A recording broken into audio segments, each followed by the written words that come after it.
Hustle from grave, they thought I was birdie. I kick out the coffee. Came out this thing, get the feeling, my plans to main the coffee. I'm flower, I rise up. To the top, I pull up.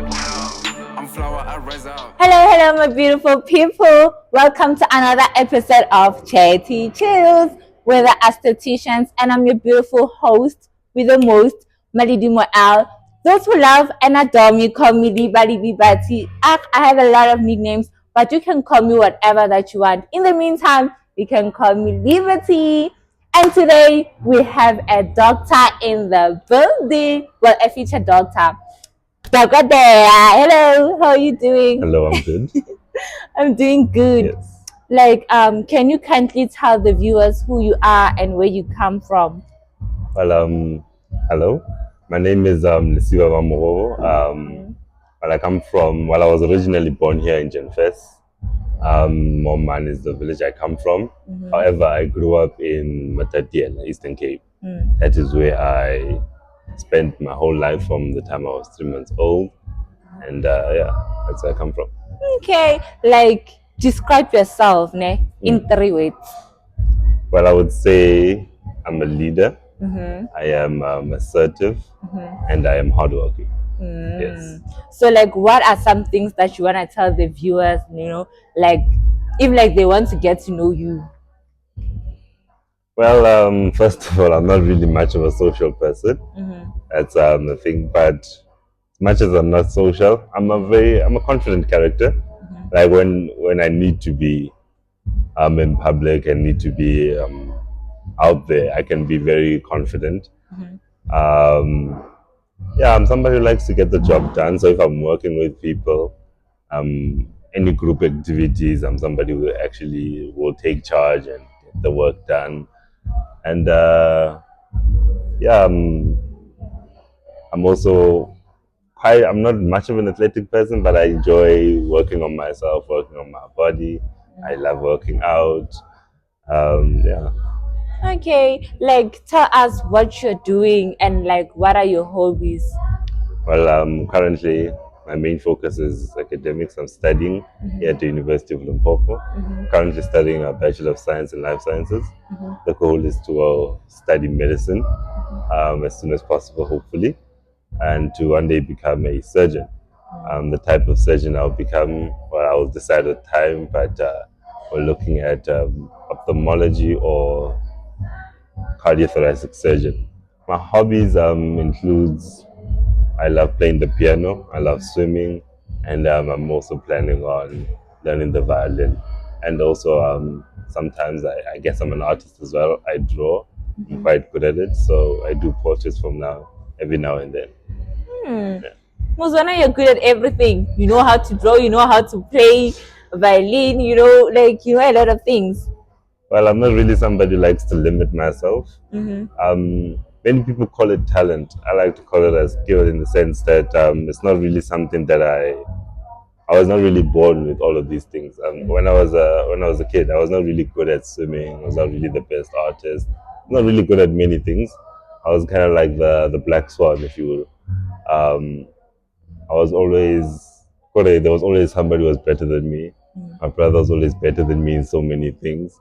And it was sort of that thing where as I got older, I just wanted to prove myself to people, show people that I'm also capable of doing what other people can do. So it's that thing of I just push myself to do things that I couldn't previously do. I always had a love for drawing, so it's not really something I couldn't do. But then obviously over time, my drawings got better, got more realistic, and also the reason why I'm a good drawer is mainly because I am low key a perfectionist. So there's a lot of calculations and stuff that go into my drawings that make them look so realistic. So I also do that's the main reason I'm good at drawing. And when it comes to learning the piano, learning instruments and all of that, also because I am a perfectionist, I kind of have this mentality that says if it's humanly possible, then you can do it too. So then if I see somebody else do it, I try my best to be also be able to do it. So that's one of the things that influenced me to learn instruments. And as for swimming, I was not always a good swimmer. back in primary, I was quite a bad swimmer. My brother, everyone was better than me in swimming, and I just took an initiative one day and I decided to one day just become better and just better myself in everything. That's when I started working out, working on my body, going to the pool almost every day during the December holidays, and I became a really good swimmer. Yeah. Okay, like you mentioned that you're an aspiring surgeon, right? So like what inspired you to pursue a degree in Surgery. So at first, I didn't want to do surgery. At first, the goal was to become a virologist because if you recall, during the COVID time, there was this time where people didn't exactly know what the virus was. It was killing everyone, and nobody had a cure and everything.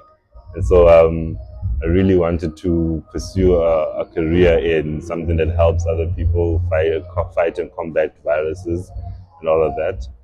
And then one day when I was sitting down, choosing subjects and eventually looking at career choices with my parents, my father sort of told me that the better path to go through is medicine because it has more opportunities and it's also obviously more lucrative. So at first I was quite angry because medicine is a longer degree, it's more challenging, and it's not exactly what I wanted. I didn't want to become a doctor at the time. And my father showed me the way, the path to take, and I eventually agreed with him. But then, upon agreeing to do medicine, I kind of saw the more options I had, and I sort of fell in love with the surgery part of medicine. Um, at home, my father is an optometrist, right? So at home, there's already somebody in the health industry. So we sort of saw that, especially during this time where unemployment is so high, that we can't just let my father's business go away, the one that he worked so hard to start. So my twin brother and I sort of decided that we will inherit the, the business. He must do optometry. He's studying optometry right now, and then he's going to take over my father's business, and then I might do ophthalmology. That will obviously be the wiser decision to take. If I do ophthalmology and open a surgical end of my father's business and expand it. And my mother's also pursuing a degree in psychology, and so she's also going. So we're basically building an empire. sounds Family like empire. you come from a well-educated family. Yeah. Both my parents, both my parents have PhDs. My mother got hers last year. My father got his the year before.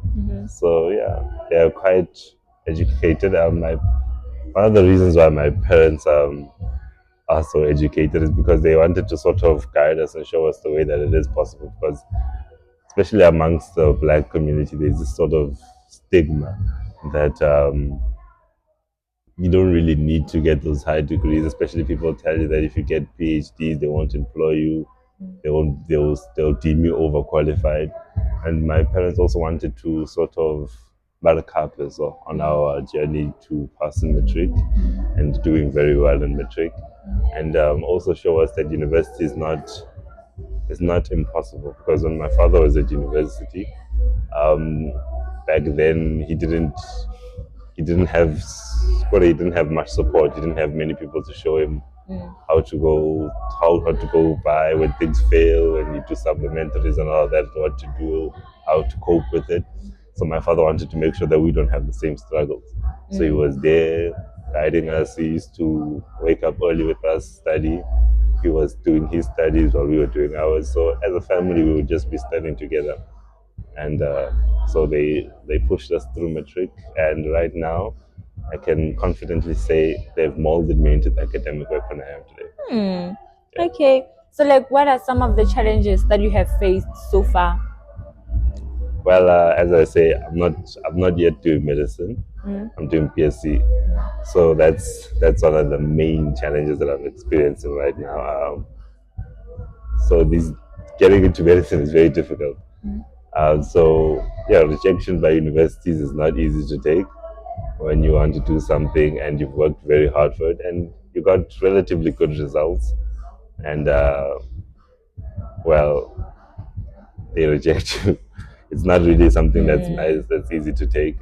But you just gotta keep working harder.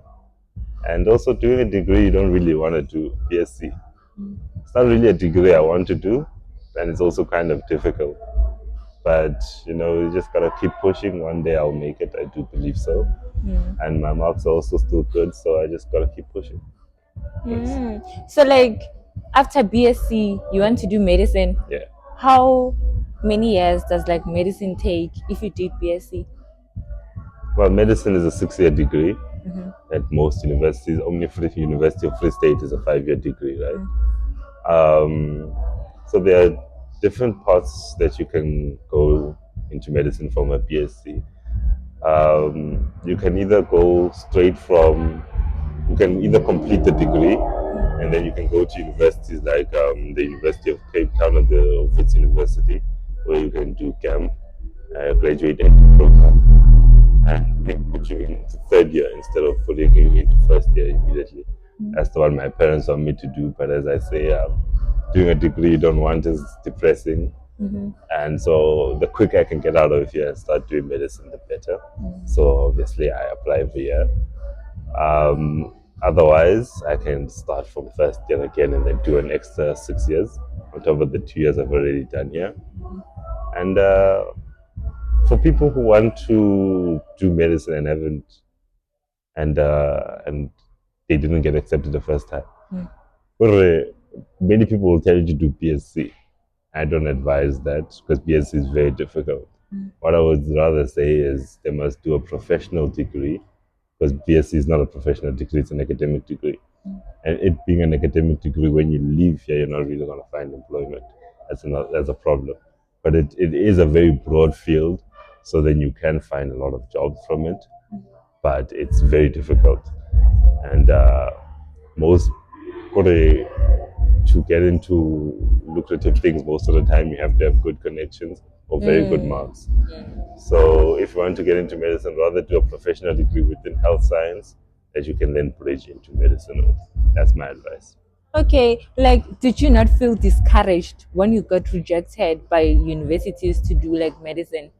I did. I applied at every university.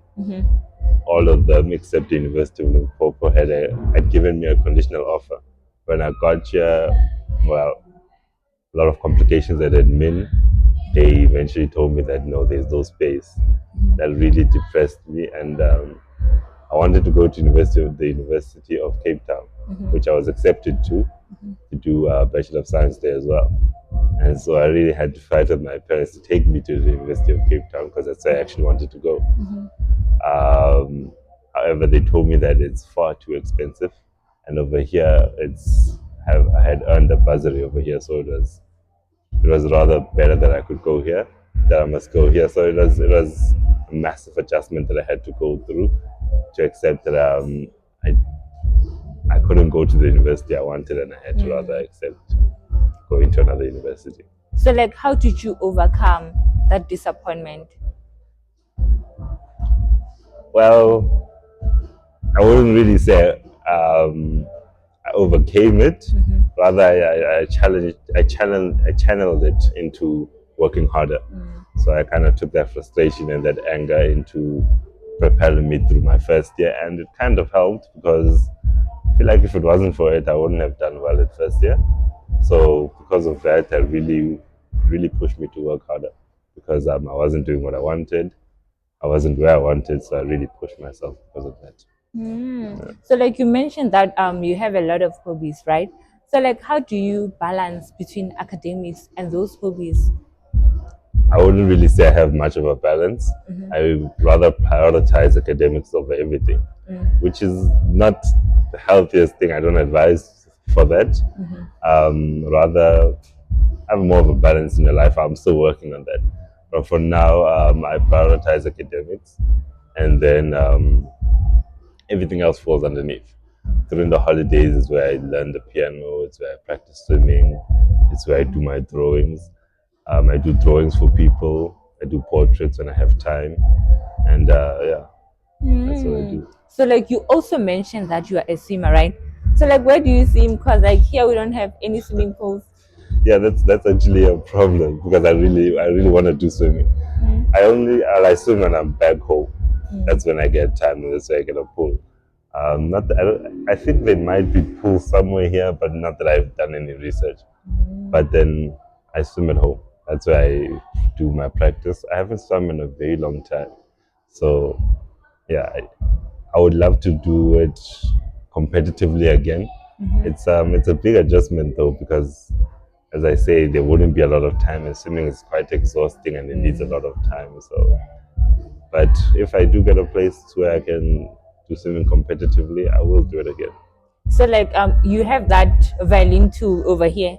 Sorry, You have like I get you mentioned that you play violin. I play the piano. I'm planning on playing the violin. Like I started piano. studying Do you have it. it here?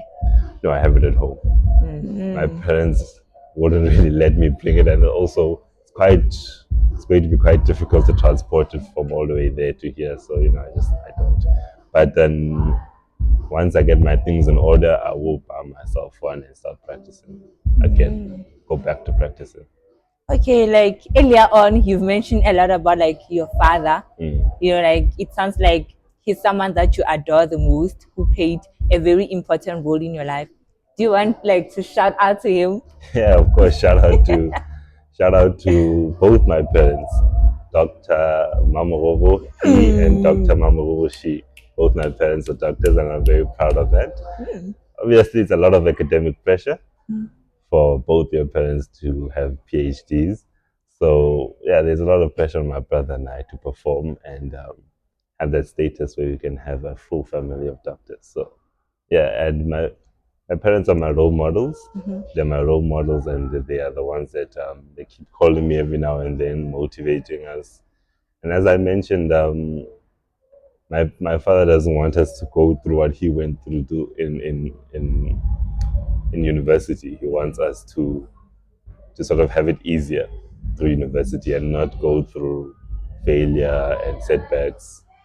So yeah, I feel like he's done a good job at that because ever since I've been here, even though I'm not necessarily doing the degree I want, I haven't had much of a challenge in terms of academics over here. I'm still quite a top performer.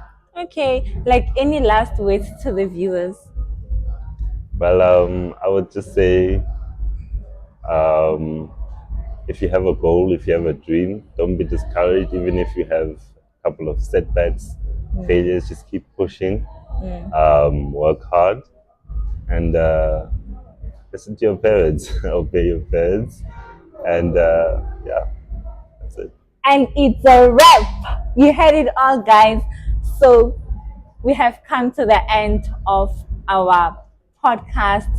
See you again on the next one. As Deborah and Buseleto mentioned on the previous podcast, if you have something to say, a story to share, holla us. You never know who your story might inspire. So bye. Neighbors for riches, I blame on no witches. I'm getting myself for discipline. I don't wanna suffer the rest of my life introspecting the apple for